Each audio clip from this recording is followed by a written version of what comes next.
Let's begin in Nigeria. The Ondo State Governor, Oluwarotimi Akeredolu, died in the early hours of today. The governor, aged 67, died after a prolonged health battle. Akeredolu, a senior advocate of Nigeria, ex-president of the Nigerian Bar Association, and the ex-attorney general of Ondo State, was a second-term governor before his death. The state's Commissioner for Information and Orientation, Bamidele Ademola-Olateju, announced the governor's death in a statement. Aketi, as he is fondly called by friends and admirers, wore many hats and was acknowledged by many of his contemporaries as a dogged leader with unbending personal convictions. Until his demise, he was the chairman of the Southern Governors Forum, a body of governors of the 17 states in southern Nigeria as members. Akeredolu also led his other 5 colleagues in the Southwest as chairman, championing many reforms, especially in the area of security, of which are prominent among them is the establishment of the Southwest Security Network, codenamed Amotekun. Now, Ibukun Fasami, actually a Accra-based consummate legal practitioner and consultant, and also Oluwadare Charles, political analyst, joins me on the program at this time. Charles, of course, joins from Texas, the United States. Thank you so much for your time. Thanks, Dapo, for having me. All right, let me start off with you, Charles. Akeredolu's death came to many as a near shock. How do you react, given his medical history, and how do you also think Ondo residents are taking this particular news? Today is a very sad day in the history of Ondo State. It's, a day that will live in black forever in our memory. I actually did get a clue about this around 2 a.m., my time, and I started trying to inquire about, the veracity of the information. And, sadly, but, unavoidably, it's true. The good governor, the great governor, Rotimi Akeredolu is gone. The people of Ondo State wanted the governor to rotate him. They wanted him to stay with them. But, God wanted him more. He's with the angels now. We are sad, but, we will not mourn because he's a great man. We will celebrate his as opposed to, mourn his death. And that's what has been going on in Ondo State right now. He has done a whole lot for us that we need to, be happy about. We are gracious. We are grateful to God for giving us Governor Rotimi Akeredolu for almost 7 years. His leadership has been empathic. It has been impactful. He was, a maverick. If someone who was fearless, he would do what he believes in his heart and soul is the right thing for his people. And that is who Governor Akeredolu remains. And that is who he will be remembered by. All the shenanigans regarding his health status in the last few months, that is not him. That is not what would define him. What would define Governor Akeredolu is the service that he had rendered to the people of Ondo State, as like you mentioned, an attorney general, a former attorney general of the state, and also a, governor. He lost one election. He won two. The final battle of his life, he lost it to the condition. But we are happy to see him. We are sad, but we are celebrating his life, and we thank him for the relentless service that he rendered to us all. We will miss you, Governor Akeredolu, and God be with you.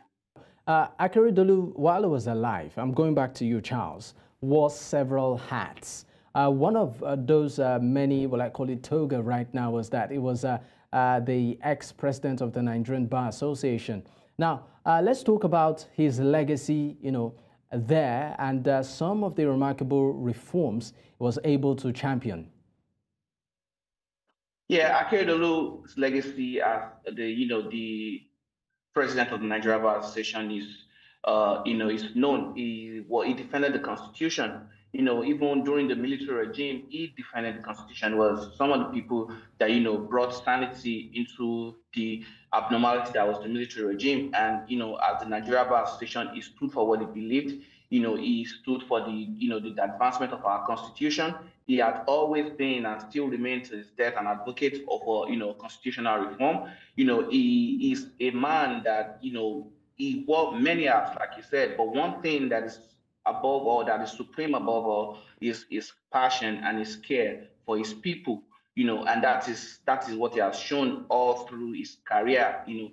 People don't think about it this way, but being the governor of a state takes a whole lot of sacrifice. You dedicate your life, you stay away from your family most of the time, and that was what the governor did. And so he's the man that wore a lot of hats. His legacy will be that of a staunch, defender of our constitution, an upright man, a man whose integrity is unquestionable, whose moral is impeccable, a man who we all love and exalt, who today might be gone, but he is not going to leave us. He might not be with us right now, but he has never forsaken us, but he will never forsake us. And Governor Akeredolu will never be over. He will always be a part and parcel of our life. We love him. And that is the truth. That is who that man is. During COVID, he defended the people, he protected us. During the banditry, he fought for Amotekun. The governor has all the security aids. He was not fighting for himself, he was fighting for his people and all the people of the Southwest. And his legacy, I believe and I pray that his successor, his deputy governor, who he has carefully chosen, will be able to carry it on, because this is a man that, he's a man for the ages. He's a man who is unparalleled. He's a man who we all love and who has defended our constitution. We love him so much, and that's just what I want us to think about, who he was to us, how we love him, and what he has done for us. All right, Charles, I'll come back to you. Now, Ibukun, I understand that your device is muted. That's why we're unable to hear you. So kindly unmute your device. Okay, great. We can hear you now. Okay, great. Okay. Okay, so my question to you is, I mean, you're resident in Akure at the moment. How are residents of Akure taking the news of the death of the governor? Yes, the mood generally in Akure is that of a sad one, because of the news that broke very early this morning. It came as a real shock to most of us. And, the governor throughout his lifetime stood up for the rule of law, for the good governance of the state, and also to defend the people. And, coming at this time when a lot of issues had happened and just coming out of it gradually, the news broke. So it is tense. The environment is tense. People are sad. And, it is something that is inevitable anyway. But obviously, because of the sadness of the mood of the people are just there going about their daily duties, but, not as usual. You can see it apparent on the faces of the people. I just came in now and, it wasn't, I had to even return very early because of all of these issues that came up. So it is sad. It is a very sad day for Ondo State. It's a sad day for governance and everything in Ondo State. Nobody is actually expecting this at this time, given the situation and the political quagmires that we have been through and all we're just coming out of. So it is really a sad experience that we are seeing today. But, we take solace in the fact that the governor led a very good life. He stood for his own people, and he was very, very vehement in opposition to tyranny, to banditry, to insurrection, to insecurity. Stood up to all of this and, gave very fantastic measures to ensure that we combat all of those issues to the barest minimum. And so far, I really can say that it's been a very, very sad day for me personally, and all I've met, people I've met, people I've spoken with today. It's not been a good day, but definitely, we have to embrace this news, and we believe that. Ibukun, are you there? If you can hear me, we have lost our connection with you. All right, we'll of course connect back up with Ibukun once we can, but I'll go back to you, Charles. I mean, it was the governor of Ondo State and very vocal, particularly on national issues. Let's start off with some of what you feel the people of Ondo State will remember their governor for. Yes, there might have been issues. I mean, at some point, some even said, okay, There are certain promises that were not fulfilled and all of that. But that's not what, we might be focusing on. Let's talk about some of the legacies that he left that the people of Ondo State will remember him for. Yeah, thank you very much. A lot of the things, nobody can do it all. Governance is a continuum. You are going to keep on governing. Even in the United States, where they've had their democracy, they've been a country for over 200 years. They still have problems. So, nobody is expecting Governor Akeredolu to fix all the problems that the country has had all these years in, 6+ years. However, the governor has always been a maverick. He, achieved a lot in the areas of agriculture. Ondo State's, cocoa production was, on the downward trend, and he revitalized that, program and that sector, and that is functioning right now. He did a lot also in terms of like infrastructure, in Ondo State. A lot of the, some Ondo State probably people don't even know has no flyover. It's probably the only state in the whole country with that one, and he's been, working on a few ones. And also, the welfare of the people was being catered for under him. The people in the creeks, the people in the, the hills of the Akoko region in Ondo State and Akure, they all felt, the width of his, purposeful and, visionary leadership. And that is why, like I said, it's a sad day for us, but we have to be thankful to God that we have the opportunity to have had Governor Akeredolu rule, lead the people of Ondo State, Arakuni, Akeredolu, Rotimi, lead the people of Ondo State thus far. It's especially like on national issues, like the issue of Amotekun and all. What he was advocating for and what he was able to achieve was the same thing that, the current president, Bola Ahmed Tinubu, GCFR, was also trying to achieve as the governor of Lagos State. You cannot have a centralized democracy. One of my grandfathers, His Royal Highness Oba Olufalaye, did mention on another station that when he was a young boy, there was regional police. He knew of the Western police. It was not just one Nigerian police force. The military created the unified police force that whenever they are taking power, they won't find an opposition. They used it to, guard their own selfish interests. And that is why we've had democracy for so long. We need to restructure that security like Governor Akeredolu had always fought for, because that is the only way for us to ensure, the security of our people. That's the only way for us to ensure to secure the lives and properties of the people living within our region. You know your house better than anybody. You know where the window is open. You know where the door is bad. So if somebody is going to protect your own house, therefore you are going to be the best person. That is the same thing with security. You won't give the front door key to your house to the chairman landlord association. You are going to hold it so that you can protect your family. Okay. And that is what he is asking. Give me the ability, the constitutional backing to structure my own security demands based on our requirements, and we'll be able to keep our people safe. That is what the Governor Akeredolu fought for. Charles, we are happy. Charles, I would come back to you. So passionate there. But let's, of course, hear Ibukun right now. Ibukun, let's talk about the legacy of the governor, particularly for the people of Ondo State. What will you remember the governor for as the governor of the state, while he was in power? Good. The governor did a lot, and some of the major landmark legacies he left with us are the infrastructural development.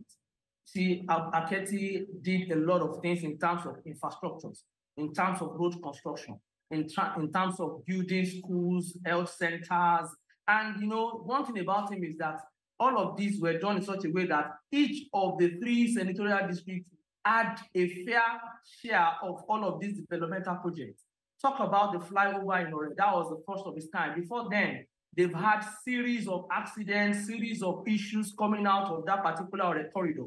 Upon his assumption of office and his introduction of that particular, the construction of that place and the bridge, that means the overhead bridge, that stopped the issue of incessant killings, and the people of Ore took that. In fact, you would have, if you had watched the re-election bid, the 2020 and 2020 election, Ore voted him massively.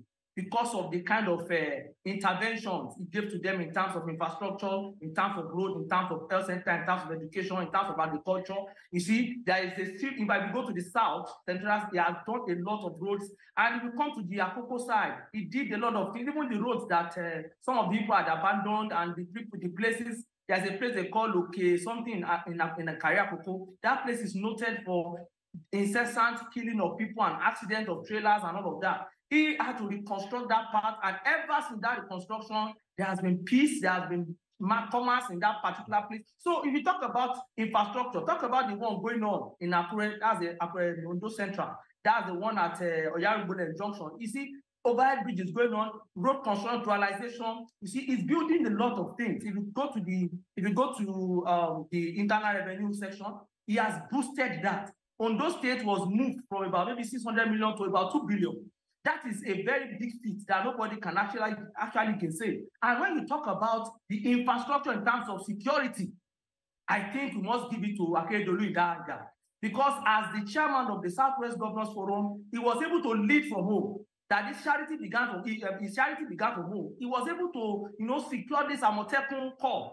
I told somebody, I said, if you come to Ondo State, the issue of this security is no longer business as usual. The people who have been equipped into the Amotekun corps are there, every nook and cranny of the state. They are nipping the issues of crime at the ball before they even act. They've arrested them. So, and I think we must understand that Aketi has done a lot. Those are just few. What about governors? He met a lot of issues when he came on board. He has paid salaries, he has done so many allowances, promotions here and there, and even appointments. And I want to let you know that since he came on board, Ondo State has actually been, one way or the other, transformed. We just cannot say all of this. Because Aketi, in terms of infrastructure, has done well, security, he has done well, education, he has done well. Even when you talk about diaspora, the diaspora connection, he brought in so many investors. Talk about the industrial zone. Talk about the one in Akure Innovation Hub. Talk about the one in Akoko and so many other places. So we cannot just but acknowledge the so many legacies of Aketi. And you know one thing about him, he always stood for rule of law. For some of us who know him, he was formerly an attorney general of the state, and from there he became the NBA president. And we all saw what he did in those capacities. Even when he became the governor. He was the first person the first governor that would be very vehement in saying that the current system of government appears like a unitary government, that there should be true federalism. Aketi must be commended for standing tall on the call for true federalism for states, particularly in the area of security, in the areas of internal generated revenue, in the area of resource control, in so many areas. And we cannot take it away from him that he has been very vehement. Ibukun, I would like to still stay on his legacy, right? But this time around, I'll just introduce a bit of twist. I mean, you said quite a number of things that the governor will be remembered for. But another aspect has to do with the sustainability of this legacy, particularly as regards the Amotekun initiative that, of course, the governor was able to champion. In terms of sustaining some of these legacies, particularly that one, what do you see happening maybe in the coming years? Well, I must say that Amotekun Corps is something that was conceived principally by the southwestern states, and the committees of the Attorney General of the southwestern states, they met and they had a kind of, they compared notes, and they were able to come up with a legal framework, which the houses of assembly of all of those states had to pass into law. Today, we have the Amotekun Corps law in Ondo State, and I think that applies to other states too. It has been domesticated in all other states. So what I'm trying to say is that there is a law governing it. The issue of sustainability is now dependent on the willpower of whoever is in the saddle of government. But we must say that by the provision of the law and the clear funding procedures there, I don't see any problem in it. I believe that government is a continuum, and whoever comes in must be able to comment and continue it, because what Amotekun Corps has been able to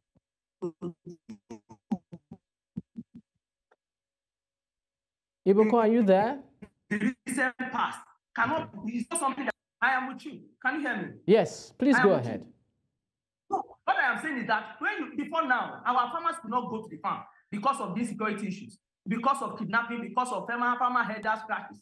But today, people go to farm. People even sleep on their farms. We saw the case of the former Secretary General of the Federation, Bamidele Ademola-Olateju, that was kidnapped in Ondo State. But ever since the inception of Amotekun Corps, we just have to give it to this particular security outfit. They've been up and doing, and what they have been playing is a complementary role to both the police, to the DSS, to the other security outfits. And I want to say that the issue of continuity is a serious issue that both the House of Assembly and the government must pay attention to, particularly having regard to what they call the security situation in Ondo State, because Ondo is bound by Kogi, by Ogun, and by Osun State. And in all of these places, there are issues one way or the other. So I want to say that the continuity must be of paramount importance, not just to Ondo State, but to the House of Assembly and the executive. Because these are the set of people that will ensure that it continues and they do well. All right. I'd like to, of course, go back to Charles. Now, the death of the governor, of course, brings to the fore what a lot of people, have argued about, particularly when it comes to the failing, healthcare system in the country. We know that right now in Nigeria, the health sector is experiencing massive, brain drain. And we also know that in terms of infrastructure, there is quite an amount of deficit there. Now, some of the opinion that maybe if Nigeria had really robust healthcare system, maybe it would have helped in some way, maybe in terms of cost and logistics and all of that. I mean, I'd like to know your reaction to this vis-a-vis the healthcare structure in Nigeria at the moment. Before I move to Ibukun's thoughts. Thank you, Dapo. I'm one of the brain drain that you're talking about, so yeah, I should speak about it. The truth is that the Nigerian health sector is in shambles. We need to revamp it. There is a lot of multifaceted, problems that we need to address. And I did give an interview during one of the last ARG strike where I spoke about the fact that about 2009, I think, when I was in part 3, made a decision to start reducing the amount of medical students that have been admitted across Nigerian universities. So this was also projected back then around 2008 to lead to a shortfall. And I'm happy that, during the healthcare renewal, program that the Minister of Health, Ali Pate, had, they spoke about working in terms of recruiting more healthcare personnel so that even when people go, we'll still have enough to serve our needs. Another thing that I think Nigerians need to think about, and especially Nigerian politicians, but in Nigerians in general, is that healthcare is not a hospital. That is just a building. Healthcare is not a doctor. That is just a person. Healthcare is a system, an interconnected link of system, and it should be a neighborhood thing. And the only way for us to achieve adequate health care is if we create jobs for our people, and then they buy into an health insurance scheme, and then they can provide the resources, because we need resources. I'll give an example. In Lagos State right now, they have Ilera Eco. I checked some of the provisions of Ilera Eco. For cancer care, the cap is 1 million naira. That is to say, once you have spent 1 million naira, you are on your own.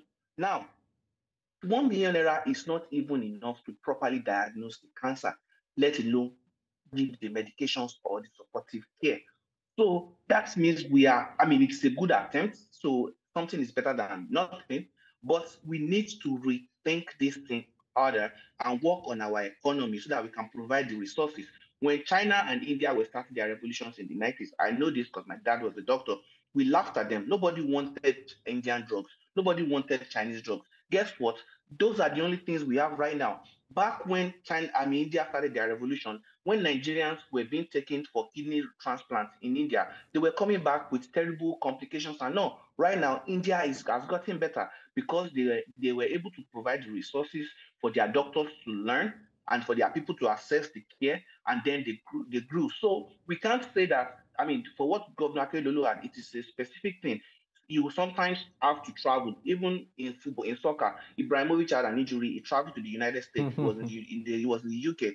So we people have to go to some doctors who are very specialists in some specific niche aspects of medicine. So we cannot put the situation with Governor Akeredolu into that sphere. But when it comes to healthcare, we all have to take it responsibly, and not just the system also, because when we think about it, we think about doctors and the government, but we don't think about the people. If you, the people we play, we don't see the role we play in the malaise we face. If you had, God forbid, hypertension and diabetes, and I am your doctor and I gave you the medication, it is up to you to use it.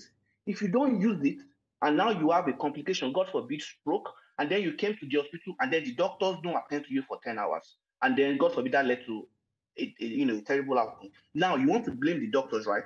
But could you have played a role in just simply, first off, doing the checkup that will pick up those conditions early, and also using your drugs? Could you have played a role in that thing? So health education is also very important, and health communication. As a doctor, I was able to get a lot done with my patients by just explaining it to them, letting them understand the reason why I am making this decision. I was the one they would send to meet the most difficult patients just because of the communication. So we need to all come together and know that we are all one fabric, interwoven together in this healthcare thing, and then work to revamp it. All right, Charles, thank you for that. But let's go to Ibukun right now. I mean, the death of the governor, I mean, particularly the circumstances around his death, has brought again the conversation around Nigeria's healthcare system. Do you think that if maybe we had a better, robust, healthcare system, it might have contributed somewhat positively to the health status of the government? Maybe, if not for anything, in terms of cost and logistics, and also looking at it, within the context of average Nigerians too, who maybe might have similar, health, complications, just like the governor, but don't have the resources to take care of themselves, and the mercy of of course, a local healthcare system. It's unfortunate as a nation that our health care system and management is in shambles as a nation. Please, as a nation. The point I want to make here is that we must not even try to belabor or let me say prevaricate over all of this issue. The state of our health system in Nigeria is poor to the extent that what we are seeing now is just a tip of the iceberg. This happened to His Excellency, late Governor Oluwarotimi Akeredolu. Millions of people are there who could not even access health, talk less of the money with which, access money with which they can even access health care. But we must understand that this issue is endemic. It's a serious problem. This nation, the country has to stand up and rejig our health infrastructure. There is serious deficit in delivery. Our doctors are always leaving. The health centers are not there to really deliver the deliverables. Even the ones there, the doctors and the healthcare practitioners, they're always complaining. Either they don't pay them leave allowance or hazard allowance or even their main allowance or their salaries. All of these issues have, one way or the other, contributed to this hydra-headed poor health management system. In Nigeria, you see a doctor that is attending to more than 200 patients. Is that the standard? It's unfortunate. I really don't want to talk about the state of our health because it is so appalling. The last visit I had to FMC, the one in Ondo State, that's Owo, I cried for people. I cried because you will see a lot of people lying down on the floor. They have to take tallies. Doctors are not even available to take care of all of them at the same time. And some of them will be there 2 days, 3 days. It is just too sad. All right. And coming to the issue of death of the governor, there is no doubt. If the health system in Nigeria is functional, that would have aided seriously. That would have helped reduce costs. I'm sorry we're pressed for time. All right, I'm sorry we're pressed for time, but we have to go. It's also important that we mention that the acting governor, of course, who was Akeredolu's deputy, has now been officially sworn in as the governor of the state. Gentlemen, Ibukun Fasomi, Akure-based consummate legal practitioner and consultant, and Oludare Charles, political analyst from Texas, USA, thank you for your time. My pleasure. Thank you very much. All right, this is still the conversation. We'll go on a quick break. When we return this time around, we will be going to Senegal, where, of course, they are gearing up for the elections. Stay with us.